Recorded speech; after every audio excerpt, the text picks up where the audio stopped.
శ్రీ వెంకటేశ్వరస్వామి తిరుమల శ్రీవారిగా అశేష భక్తజనం కొలుచుకునే ఏడుకొండవాడిగా ఈ భూమిపైన అత్యంత శక్తివంతమైన దైవంగా భావిస్తారు. ఆ శ్రీనివాసుడిని దర్శించుకుంటే జన్మ ధన్యం అయినట్లేనని భావిస్తారు. పేద ధనిక అని తేడా లేకుండా అందర్నీ ఆదరించే ఈ వెంకటేశ్వరస్వామి ఆలయానికి వెళ్లడం అంటే మనం పుణ్యం చేసుకున్నట్లయితే అని చెప్పవచ్చు. చాలామంది తిరుమలకు వెళ్లాలని మనసులో అనుకుంటారు. కాని వడ్డీకాసుల వాడి అనుగ్రహం లేకుంటే మీరెన్ని ప్రయత్నాలు చేసినా కొండ ఎక్కలేరు. ఇక కలియుగ ప్రత్యక్ష దైవం ఆ శ్రీనివాసుడి మహాప్రసాదం లడ్డు గురించి ప్రత్యేకించి చెప్పాల్సిన అవసరం లేదు. కాని ఆ శ్రీనివాసుడికి సమర్పించే నైవేద్యాలు మనకు తెలియనివి ఇంకా ఎన్నో ఉన్నాయి.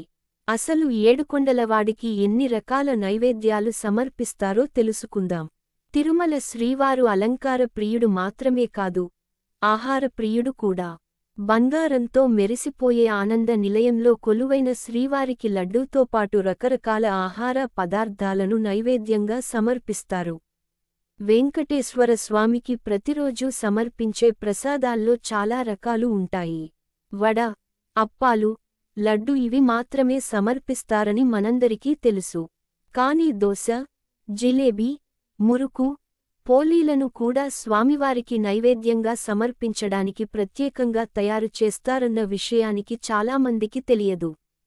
ప్రపంచవ్యాప్తంగా తిరుమల లడ్డు చాలా ఫేమస్. కాని స్వామివారి స్పెషల్ నైవేద్యాల గురించి సామాన్య భక్తులకు తెలియదు. కాని ఏదోక సందర్భంలో వాటిని రుచి చేసే ఉంటారు. కొంతమంది ప్రముఖులు స్వామివారికి త్రికాల నైవేద్యం సమర్పిస్తారు. నైవేద్య సమయాలు మొదటి గంట, రెండవ గంట, మూడవ గంటగా పిలుస్తుంటారు. గురు, శుక్రవారాల్లో మాత్రమే స్వామివారి నైవేద్య సమయాల్లో మార్పులు ఉంటాయి.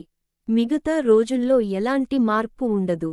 స్వామివారికి ప్రసాదాలు నివేదించడానికి పురాతన కాలంలో అనేకమంది రాజులు మణులు, మాణిక్యాలను సమర్పించినట్లు చరిత్ర చెబుతోంది. తిరుమల ఆలయ గోడల మీద ఏ రాజవంశానికి చెందిన రాజులు ప్రసాదాల కోసం ఎంత డబ్బులు ఇచ్చారన్న విషయాన్ని శిలాశాసనాల్లో చెక్కించారు. అవి నేటికి అలాగే ఉన్నాయి. ఇక శ్రీ భగవత్ రామానుజాచార్యులవారు నిర్దేశించిన విధంగానే పూజా నియమాలు జరుగుతూ వస్తున్నాయి. ఇప్పటికూడా వారే స్వామివారికి నైవేద్యాలు సమర్పిస్తున్నారు. ఇక జీవితంలో ఒక్కసారైనా ఈ తిరుమల శ్రీవారికి సమర్పించే నైవేద్యాలను రుచి చూడాలని చాలామంది భక్తులు కోరుకుంటారు.